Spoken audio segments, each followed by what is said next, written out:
Привit moi druzy. Hello, my friends. My name is Darren Gerdes. I'm a professor who's trying to help you understand what's going on with Russia and Ukraine. I want to address this question. Is Russia a colonizing nation? And the reason that I am addressing this is because every once in a while you'll see an article like this. This is Dmitry Medvedev talking about how Russia has never had any colonies, a nation which has never had any colonies. And they go down and they talk about we, together with other countries, can now drive the final nail into the coffin of the Western world's neo-colonial aspirations. And I thought, wait, that's just not true. I mean, I know that that's not true. And you'll see this again. You'll see Lavrov talk about the same thing in the summer. He did this goodwill tour where he went to Africa, and at the within his African speeches, he would say Moscow has sought to highlight this history since the beginning of the war in Ukraine, repeatedly saying that Russia has never colonized any African country and is on the side of Africans against Western neo-imperialists. And I thought, this just simply isn't ringing true. So let's look at a map. This is a map of Russia and its territorial expansion. So while Russia has not really colonized, although they kind of did a little bit, and I'll show you in just a moment, while Russia has never really colonized in the Western sense, going to Africa and going to North America, well, they did a little bit there with Alaska as well. While they never really colonized in that sense, they colonized mostly their neighbors, and I'm going to talk about this. So if you just simply Google, has Russia ever had any colonies, you'll see Russia has never had colonies. But you got to look a little bit deeper because you got to ask the right questions. So did Russia ever, has Russia ever been a colonizing nation? Okay, now we can dig a little bit more into it. And when you go, what countries did Russia colonize? You can start to see there's a list of colonies or countries that Russia has colonized. And let's go into this article about Russian imperialism, and we'll see this. Russian imperialism, and there turns out to be a host of countries that Russia has colonized. And so I thought, rather than just trying to dig into Wikipedia or whatever, let's go to some AI. Now, AI is not perfect, but here's ChatGPT. And when I ask in ChatGPT, where has Russia colonized? And I say, please list the name of each country by year and the war or event that led to the colonization in a bullet point list. Include countries colonized by the former Soviet Union.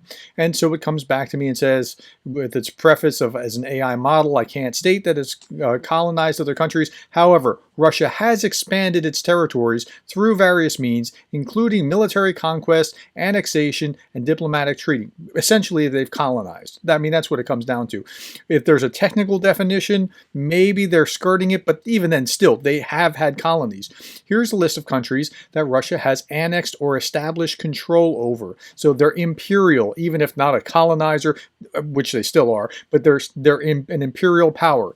Ukraine, 1783, that was Catherine the Great. Russia annexed Crimea and parts of eastern Ukraine after defeating the Ottoman Empire in the Russian-Turkish War. Okay, now a result of that was that they had to get rid of their colony of Alaska. And it wasn't much of a colony. It was really more of a trading territory that they kind of loosely held, and nobody really wanted it because it was Alaska, except for the Eskimos who lived there. So they actually sold Alaska as a consequence of the debt from the Russian-Turkish War. Then Finland, 1809, after a war with Sweden, Finland became a Grand Duchy of Russia.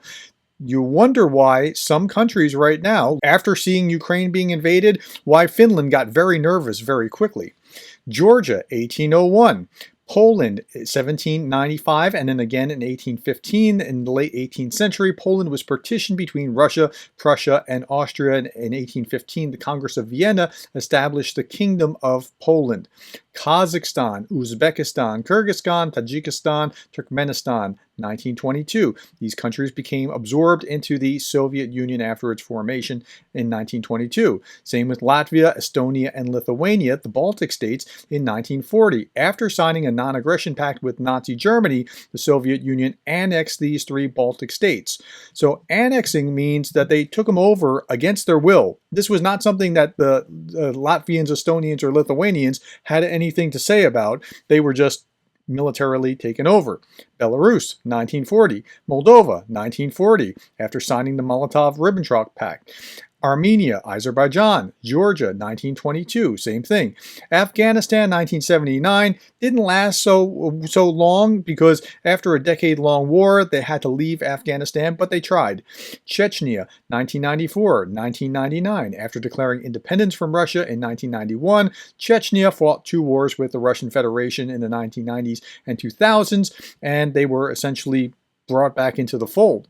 So they say at the end of this that it's worth noting that the term colonization is controversial, as it implies a particular kind of expansion of power that many find objectionable. Some of the territories on this list were not colonized in the traditional sense, but rather came under Russian control through a variety of means.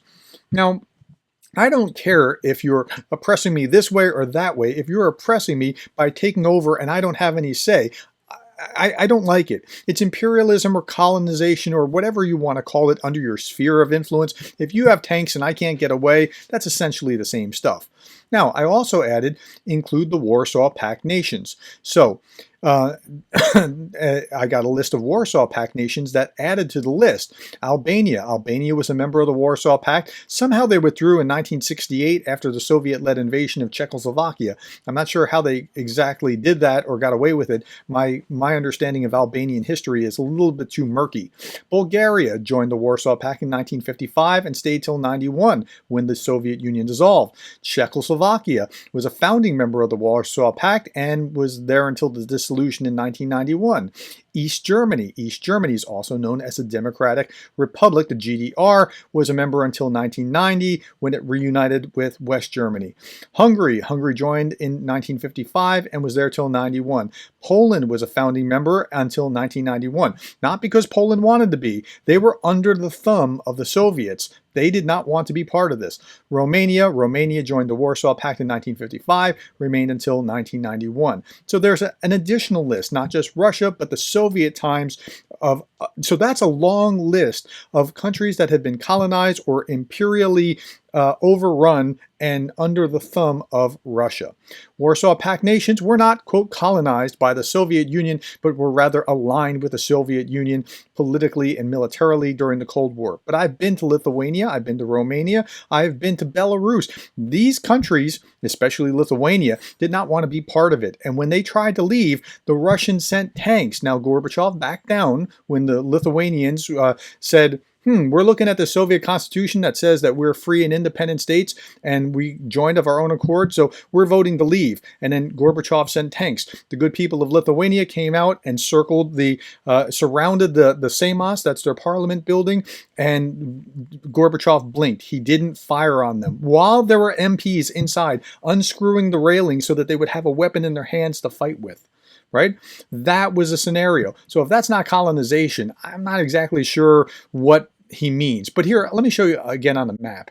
So here is the Soviet Union, here's Russia, and here are the nations that were colonized in the sense that they became absorbed into the Soviet Union. And then that map even expands further when you look at this map, which shows that Poland, East Germany, Czechoslovakia, Hungary, Romania, Yugoslavia, Bulgaria, and even Albania for a time were under the Warsaw Pact nations that were still under the thumb of the Soviets in their sphere.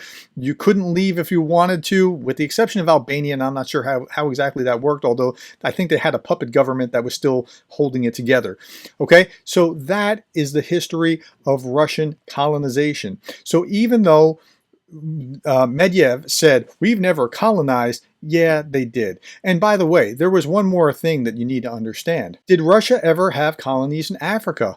Well, in 1889, Russia laid claims to the village of Sagilo in present-day Djibouti. So yes, they did lay claim to colonies in Africa. You can't believe what the Russian leaders say, whether it is Dmitry Medvedev or whether it is Lavrov. Okay, that's a short course in answering the question, did Russia ever have colonies? Yes, they just chose to have their colonies of their neighbors rather than going off to Africa or the Americas.